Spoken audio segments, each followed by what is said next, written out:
Jo, ich bin Marvin von We Awake und ihr schaut Scream Dudes.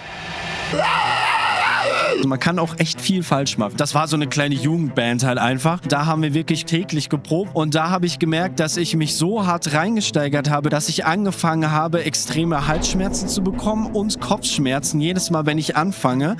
Und da wusste ich dann halt, okay, nee, da ist irgendwas falsch.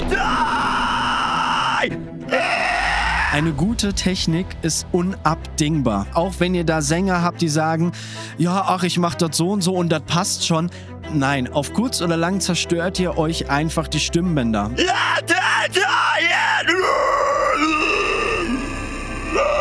Ich habe gerade 3 verschiedene Techniken benutzt.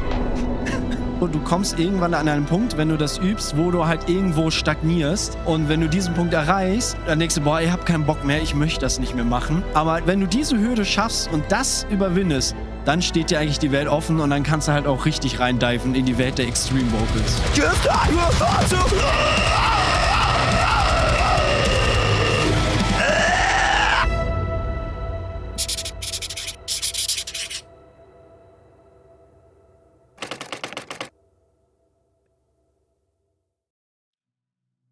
Geil. Jo. Fang ich an. Cool. Marvin, vielen, vielen Dank, dass du dir die Zeit nimmst für uns. Freut uns total, dass wir uns hier kennengelernt haben und connected haben. Wir haben bei euch in eure Lieder reingehört und sind ziemlich beeindruckt gewesen. Jetzt fragen wir uns natürlich, ich weiß schon ein bisschen was zu deinem Background, aber wir fragen uns ja auch für die Leute da draußen, wie kam es dazu, dass du mit Extreme Vocals angefangen hast? Das ist jetzt nicht das klassische Hobby, was so jeder Junge so macht in seinem Teenage-Alter.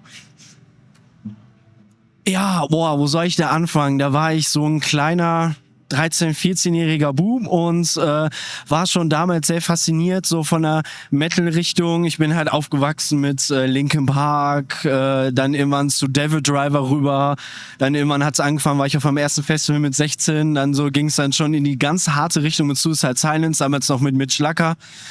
Mitch, super Junge. Und und da habe ich dann schon langsam angefangen, diese Faszination einfach für den Gesang zu entwickeln und habe mir gedacht so, boah, das will ich eigentlich auch machen. Und dann hast du dann so die ersten Steps gemacht, so wie man es halt kennt, ne? Dann zu Hause im Zimmer erstmal versucht, das zu machen. Damals gab's noch so YouTube-Tutorials, so diese ganz alten Dinger.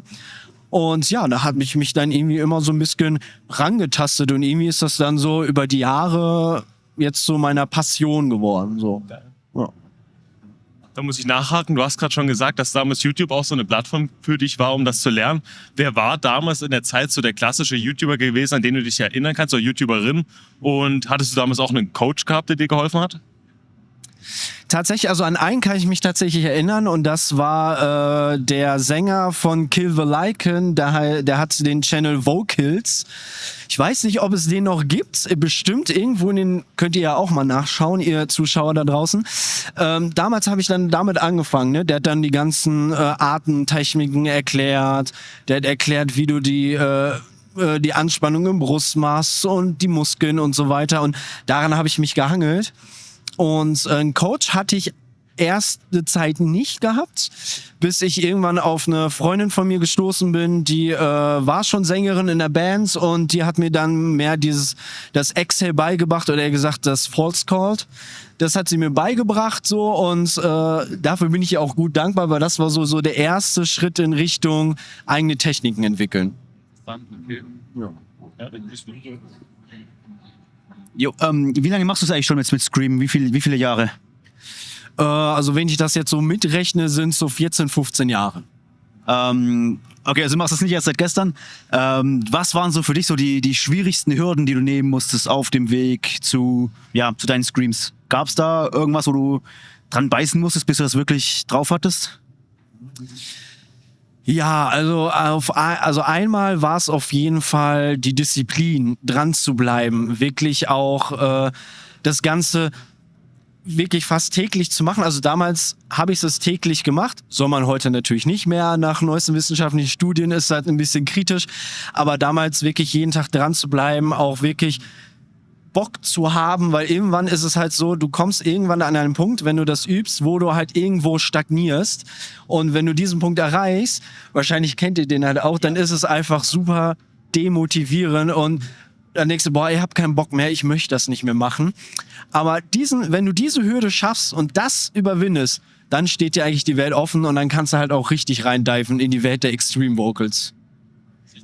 Wenn du dich jetzt zurückerinnerst, klar, es hat mich jetzt überrascht, dass du damals schon YouTube-Videos hattest, um ehrlich zu sein, weil es eine interessante Erkenntnis gewesen. Wenn du so damals zurückdenkst an deine Anfänge und du sagst gerade, okay, das sind gewisse Barrieren, an denen du festgehangen hast, gab es doch so noch ganz markant im Kopf so wirklich einen Punkt, wo du gemerkt hast, okay, jetzt mache ich was komplett falsch, jetzt tut's richtig weh, jetzt bin ich auf einem falschen Weg und was hat dich da vielleicht auch wieder rausgebracht dann?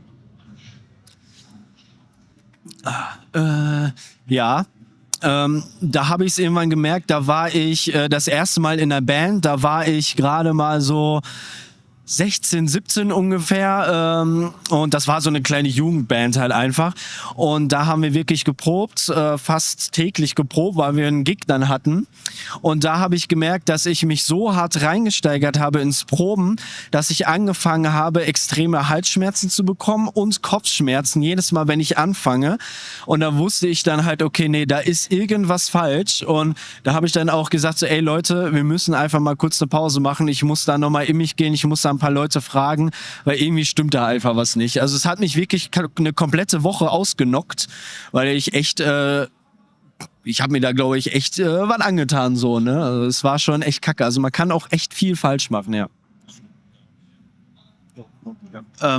Vielleicht zu dem Punkt mit falscher Technik.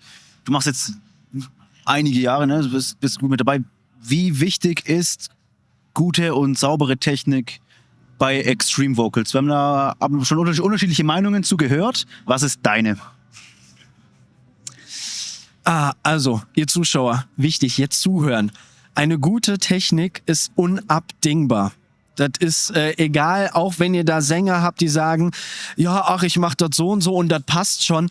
Nein, auf kurz oder lang zerstört ihr euch einfach die Stimmbänder. Da werdet ihr nicht drum kommen. Das mag vielleicht ein paar Jahre gut gehen, aber letztendlich macht ihr euch da was kaputt. Also ihr müsst wirklich eine saubere Technik haben, weil das ist wirklich super, super wichtig. Weil nochmal, um euch das auch und auch euch beiden das ein bisschen in Erinnerung zu geben, das ist euer Körper und unser Körper ist irgendwie, ich kenne den Spruch, wie eine Art Tempel und den muss man auch ein bisschen heilig halten. Und deshalb eine gute Technik, auch wenn dann dauert es halt 3, 4, 5 Monate länger, das ist dann halt so, aber ihr habt dann eine saubere Technik, die ihr auf Fingerschnipsen abrufen könnt und die ist sauber. Da passiert dann auch nichts mehr. Das ist wie Fahrradfahren, das verlernt ihr nicht so. Ne? Deshalb gute Technik ist ein Muss. Wenn ich darf. Ja, von unserem Gespräch haben wir schon ein bisschen erfahren, dass es bei dir nicht nur bei den Force Chord Screams geblieben ist. Du hast eine ganze Breite an Techniken. Möchtest du uns ein bisschen darüber erzählen, was du so über die Jahre gelernt hast und was heute so dein Steckenpferd ist? Ja, dann mache ich gerne so ein bisschen aus dem Nähkästchen plaudern, dann mache ich immer gern. Also ich habe natürlich wie alle angefangen mit Exhale. Ganz klar, Exhale, Force Chords, dann ein bisschen Fry Screams. Das ist natürlich der Standard, den ich auch jeden rate, damit anzufangen. Irgendwann gab es so einen Punkt, wo ich dann auch ein bisschen mehr in so die Brutal Death Slam Richtung mal reingehört habe und festgestellt habe, so okay, die machen nicht nur Exhale, die machen auch so Inhale-Geschichten, so also was ist denn das eigentlich so, ne? Das ist ja voll interessant. Und habe mir dann versucht, das anzueignen, weil ich dann zu dem Zeitpunkt an einem Punkt war, wo ich gesagt habe, so okay, meine Exhales sind eigentlich ganz okay. Ja, das ist nice. Ich versuche mich in meinem Inhale. Ja, long, short story, kurz, bla. Jetzt bin ich bei Inhale gelandet. Das ist mein Steckenpferd tatsächlich. Das mache ich jetzt seit sehr, sehr langer Zeit. Bin ich auch ein bisschen stolz drauf. Für den einen mag es sehr arrogant klingen, für den anderen Ego zu hoch, aber da bin ich sehr stolz drauf, weil es tatsächlich eine Technik ist, die ich mir selber entwickelt habe, die es fast so gar nicht gibt. Ja, wow. Da kann ich gleich ein bisschen mehr dazu erzählen. Und ja, das bin halt ich, das ist so und ja, das bin einfach ich. Und noch so ein kleines, das könnt ihr vielleicht reinschneiden, für jeden, das ist auch egal, ihr müsst nicht unbedingt andere Menschen kopieren, bleibt bei eurem Stil, findet eure eigene Eigenheit, das würde ich euch gerne auf den Weg geben, ja. Ja gut, jetzt hast du es so schön angeteasert, dass du deinen eigenen Stil hast, der so ja nicht sehr üblich ist. Kannst du uns mal eine Kostprobe geben von deinen Screams und uns auch so ein bisschen erklären, wie funktionieren eigentlich Inhales? bevor ich euch eine richtige Kostprobe gebe, Inhales ist, wie Exhale es sagt schon, der Name ist es halt Einatmen. Normalerweise, man kennt es von Brutal Death Slam Bands mit den ganzen Pick Squeals, dann ist das halt einfach so ein pures ne, und das bleibt dann halt einfach so. Und das ist natürlich auch schon geil, so, ne, das macht Bock, aber bleibt halt eigentlich nur ein Ton. Und was ich halt weiterentwickelt habe, ist die Artikulation da reinzubringen. Es ist eigentlich anatomisch kaum möglich, während du einatmest zu reden. Ne, das ist es ist super, super schwierig. Und das hat mich wirklich 3 bis 4 Jahre gekostet, bis ich das hinbekommen habe. Das ist wirklich, da ist Schweiß, Blut, Tränen, alles geflossen. Also, das ist schon, nein, Blut natürlich nicht. Ist ja nur die Redewendung. Nee, ja, warte mal, mach ich euch mal so eine kleine Kostprobe.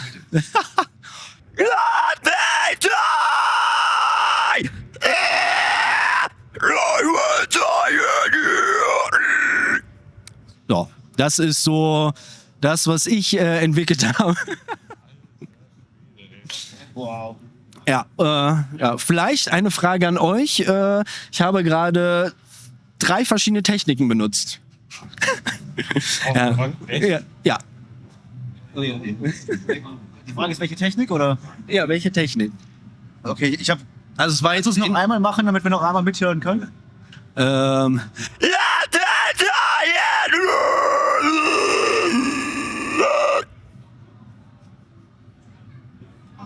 Also Inhale bleibt, aber die Techniken an sich. Herrlich.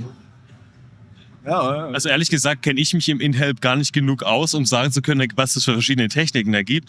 Deswegen für mich ist es ultra schwer, das zu unterscheiden. Aber man merkt, dass etwas anders ist. Jetzt bin ich nur übelst gespannt, was. Ja, ich auch. Also die Distortion hatte qualitative Unterschiede. Eins war halt sehr sauber, smooth, das andere war ein bisschen grober. Aber es ist jetzt nicht so, dass ich sagen könnte, oh ja, keine Ahnung, das war so wie ein bisschen Fry-mäßiger Inhale, das andere war ein bisschen False-Code-mäßiger Inhale und das andere war, keine Ahnung, also für mich war es eher so auch Manipulation vom Mundraum, wie viel Platz du dem Ganzen gibst, wie weit du den Mund aufmachst. Aber ganz ehrlich, erleuchte uns, weil ich keine Ahnung. So, wer liegt richtig? Tatsächlich du. Das erste, was ich gemacht habe, das hohe, das ist der Fries gewesen. Das danach, das tiefe, das war der False Called.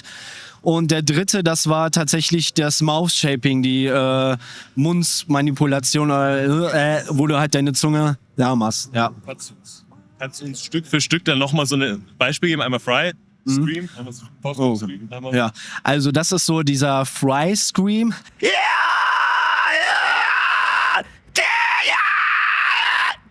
Das ist so das Fry. Ja, ich bin tatsächlich ein bisschen auch angeheitert durchs Festival, also ich kann noch höher. Und so die Ja, ich stehe auf heiß. Und so die False Chord Richtung, wo du halt wirklich auch so diesen bisschen Bass mit drin hast. Also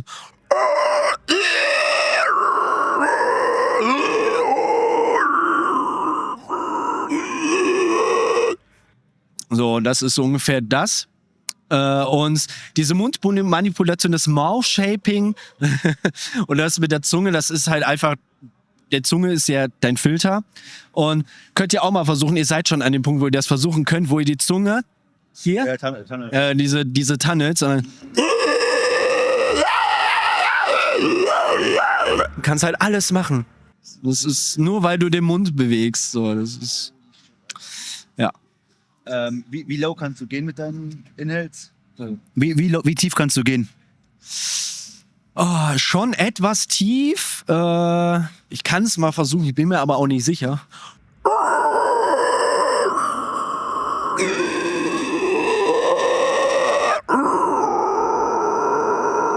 Ja, ich glaube, Stand heute ist das Tiefste, was ich kann, ja. Voll geil. Danke. Kannst du vielleicht, also Erik und ich, wir haben Inhales jetzt noch nie wirklich so mal ausprobiert, klar, aber fern davon, das gescheit beherrschen zu können. Kannst du für uns oder die Leute da draußen, die vielleicht auch gerade anfangen, so ein bisschen so einen Einstieg, so ein bisschen lernen in der Kürze des Videos, wie man sich da reinarbeiten kann, was so die klassischen Einstiegssachen sind und die dir vielleicht selber geholfen haben auf deinem Weg? Kurzer Disclaimer vorab, weil mir das auch sehr wichtig ist. Thema Gesundheit. Inhale ist eine absolut schwierige Technik, die euch, wenn ihr sie falsch macht, tatsächlich sehr viel kaputt machen kann. Da können die Lungenbläschen platzen, da können die Stimmbänder reißen. Also wenn ihr Exhale schon gut solide drauf habt, dann könnt ihr euch an die Inhales wagen. Aber vorher definitiv klares Nein. Was mir damals geholfen hat, das war halt tatsächlich so ein stumpfes Einatmen, so ein ja, ich kann schon fast gar nicht mehr so dieses Leichte, weil ich schon direkt ins reingehe. So. Und das musst du halt ein bisschen üben, weil dann kriegst du auch so ein Gefühl für den Hals und ein Gefühl für die Luftrichtung. So ein und dann kannst du so ein bisschen dann deine Zerre hinzufügen, je mehr du das machst, so ein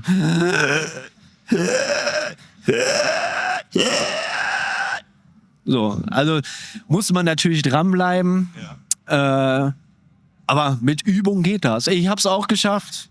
Oh, naja, wer möchte. Darf ich es mal testen? Ich will einfach rein Interesse halber. Ihr habt ja schon die Zerre durchs Excel gelernt, durch die Fries, die False Calls.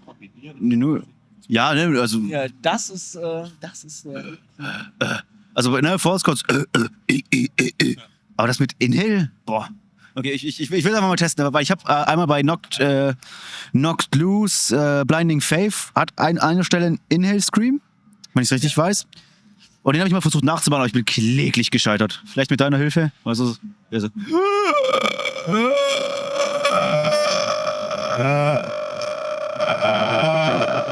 Bist du da sehr locker oder ist es eher... Ich bin sehr, sehr locker. Versuch's vielleicht erst mal mit dem Einatmen.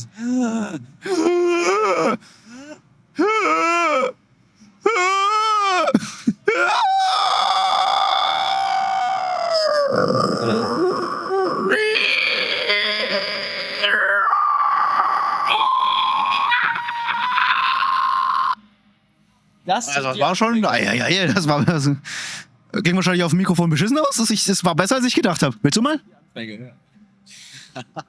Ich versuch's aus über das Einatmen hier.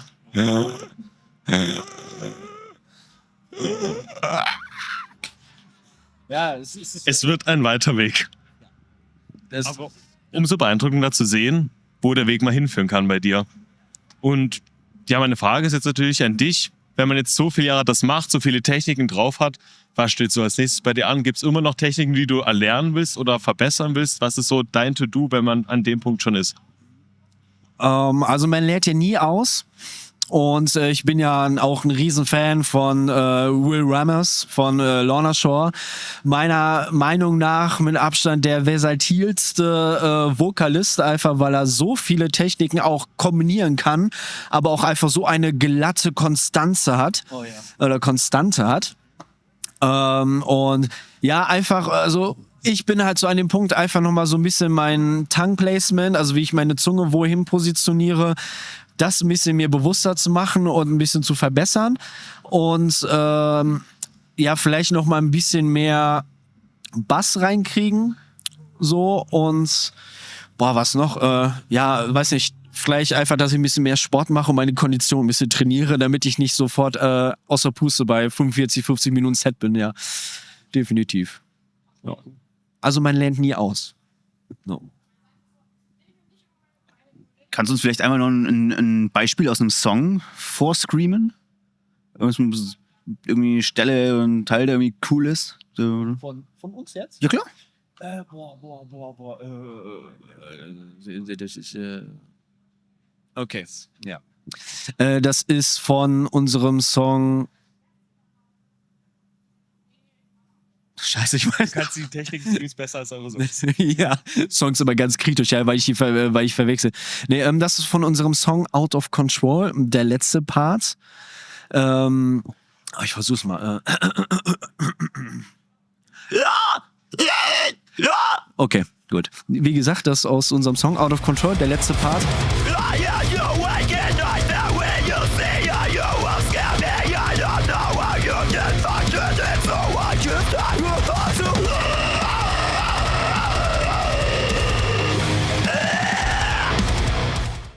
Bitteschön. Für mich klang das schon sehr Will Ramos ähnlich, deine Highs. Die haben eine sehr ähnliche Qualität, finde ich. Also, ja, klingt für mich sehr Will Ramos.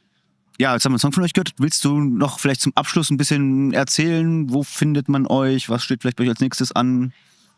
Bisschen Self-Promotion zum Abschluss? Ja, das mache ich ja mal gerne, ne? So ein bisschen einschleichende Eigenwerbung. Ja, also wie ihr es schon mitbekommen habt, ich bin Marvin, der Sänger von We Awake. Wir kommen aus Dortmund, machen Melodic Metalcore, Deathcore und ja, wir sind momentan auf Albumtour, gerade so ein bisschen quer durch Deutschland. Und ja, als nächstes sind wir im September, am 7. sind wir in Berlin anzutreffen. Und danach sind wir am 28.09. in Karlsruhe. Also wenn ihr Bock habt, aus der Nähe seid, kommt gerne vorbei. Ansonsten checkt einfach unsere Social-Media-Kanäle, Instagram, TikTok, Threads sind wir auch mit am Start, Facebook könnt ihr auch liken, wenn ihr wollt. Also hört auf jeden Fall unsere Songs an. Unser neues Album Crisis Collapse ist am 23.12. letztes Jahr erschienen.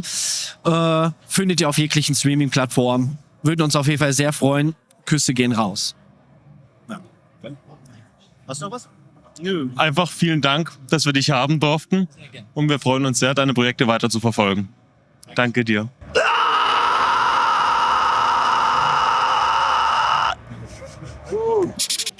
Ja, super, mega. 1000 Dank. Sehr, sehr Spaß mal, was so interessant. Die Zeit ist echt beeindruckend.